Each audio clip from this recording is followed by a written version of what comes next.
This is Coffee with God, and I am Father Jose. Let us begin this day with the Word of God and a short reflection. A reading from the Holy Gospel according to Luke, chapter 19, verses 1 to 10. The passage is taken from the Message version of the Bible. Then Jesus entered and walked through Jericho. There was a man there, his name Zacchaeus, the head taxman and quite rich. He wanted desperately to see Jesus, but the crowd was in his way. He was a short man and couldn't see over the crowd. So he ran on ahead and climbed up in a sycamore tree so he could see Jesus when he came by. When Jesus got to the tree, he looked up and said, "Zacchaeus, hurry down. Today is my day to be a guest in your home." Zacchaeus scrambled out of the tree, hardly believing his good luck, delighted to take Jesus home with him. Everyone who saw the incident was indignant and grumped.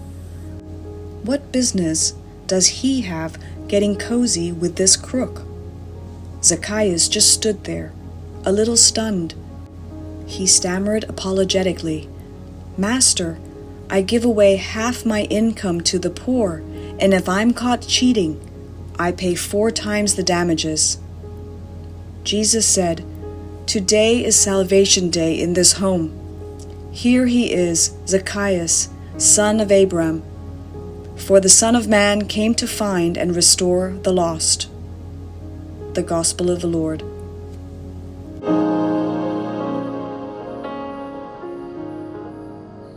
Reflections on the Holy Gospel according to St. Luke, chapter 19, verses 1 to 10. Publicans and prostitutes will overtake you in the kingdom of heaven. Did Jesus say this as a warning to the so-called righteous of the community? Perhaps we Christians who boast of our rich traditions and faith have something to learn from the story of Zacchaeus. Today's gospel takes us to meet Zacchaeus, the chief of the tax collectors in Jericho. Despite being rich, he was despised by the people because he collected taxes on behalf of the Romans. His riches may not have come from honest earnings, but from bribes.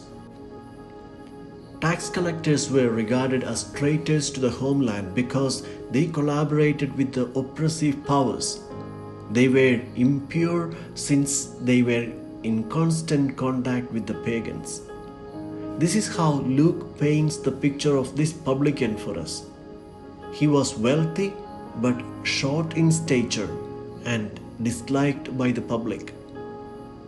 The shortness of Zacchaeus was more from his feelings of inferiority, preventing him from moving with the rest of the people. He was aware that the people of his community did not appreciate him and even hated him. That made him feel short in stature. But Jesus welcomes this socially outcast person, and he does not feel short anymore. Zacchaeus' experience was unspeakable. This new preacher, Jesus, did not avoid him but instead chose to become a guest in his house, his table companion. In Jewish culture, sharing of food meant sharing life. For Zacchaeus, it was an overwhelming and transforming experience of grace. He began to replan his life.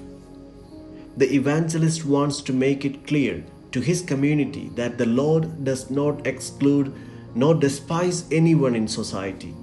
The path of grace and understanding recovers such people. And when one is touched by the closeness of Jesus, one becomes conscious of the injustices of one's own life.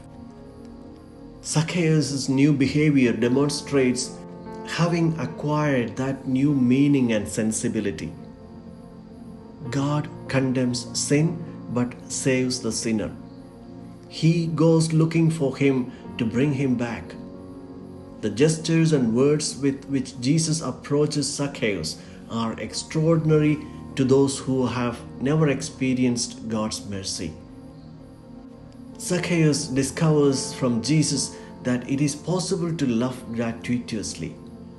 By encountering love, by discovering that he is loved despite his sins, he becomes capable of loving others, making money a sign of solidarity and communion. May the Virgin Mary obtain for us the grace always to feel Jesus' merciful gaze upon us, to go with mercy towards those who have gone wrong,